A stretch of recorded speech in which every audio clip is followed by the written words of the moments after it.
Bora, welcome to another episode of This Is Sevens. Kicking is one of the main skills in rugby. It's used heavily both in defence and in attack. If you're new to rugby or just want to learn more about the basics of kicking out of hand, then this video is for you. Like I say with every skill, this is how I understand performing the skill, but it's not to say it's the only way. If you've been taught something different in the past or you've found something that works for you, don't panic. Kicking is one of the main skills where there are many different variations used by the top players. In rugby, kicking is mainly used to gain field position, whether you're clearing your lines in defence or in attack using an up and under, or from a penalty, kicking to gain field position for a line out.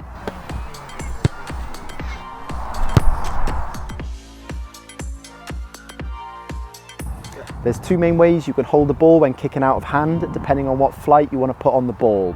The first is end over end, where the ball is held fairly upright and will spin around this axis. The second is the spiral kick, where the ball is held more on its side and spins around its long axis.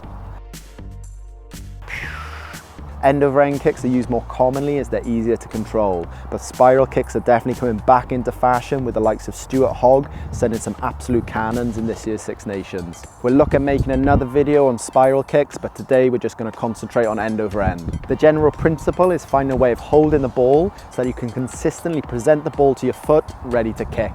Variations in how you present it will lead to missed kicks. For end over end kicking, if you're right footed, you want your right hand on the outside of the ball. This is going to do most of the control with your left hand resting comfortably. You can play around with this hand position to find whatever works best for you. Also play around with the angle at which you hold the ball. If you hold the ball more vertical, this is used in things like up and under, whereas if you tilt the ball further forward, we're looking more for distance.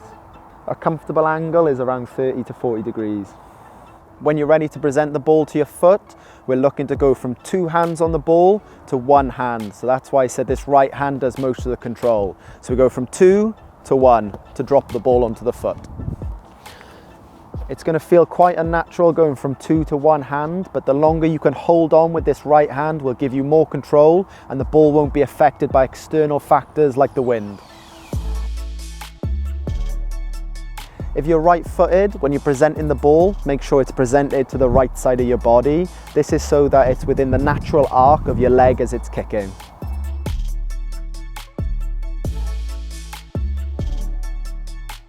Also, try not to hold the ball too close to your body or overreach. Just a nice, comfortable arm's length.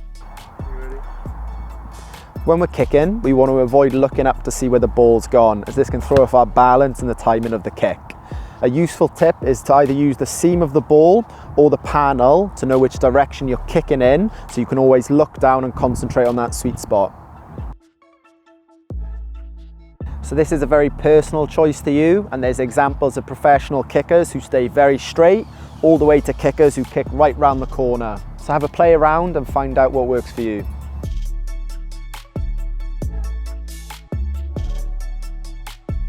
Personally, I like to be slightly rotated, as this opens up your hip and allows a much more natural arc of your leg to generate more power. You also don't have to rotate too far to find the direction that you need to follow through. Another general principle is trying to keep your upper body nice and tall. This helps with stability, but also in generating power. Hunching over can make it very difficult to generate power. Leaning back can lead to missed kicks, or leaning to either side could lead to a slice or a hook. I tend to line up straight using the ball and then rotate ever so slightly so I can open up the hip.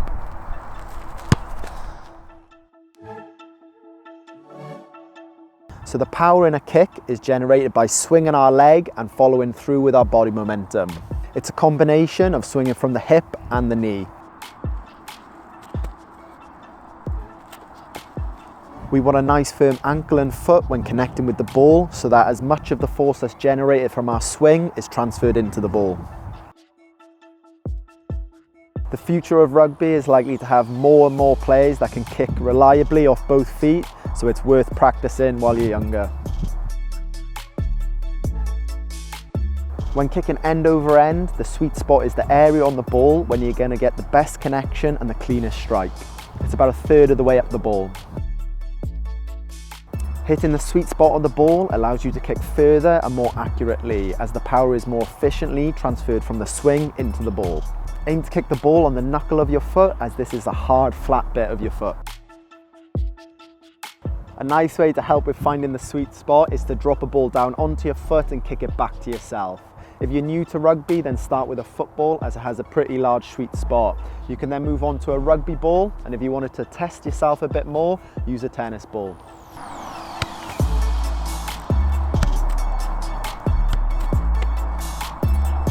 Yeah, all good.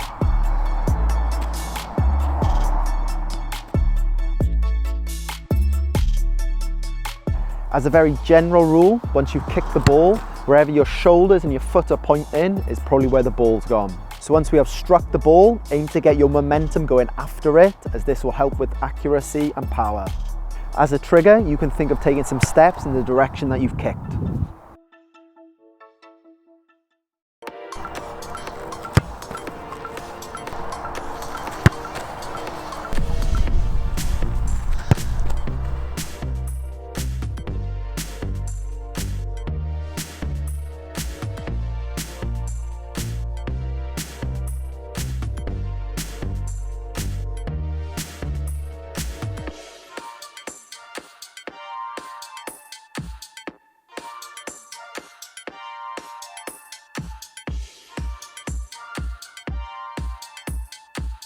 As with any skill, it's very unlikely that you'll be able to go out and perform it correctly straight away without any practice.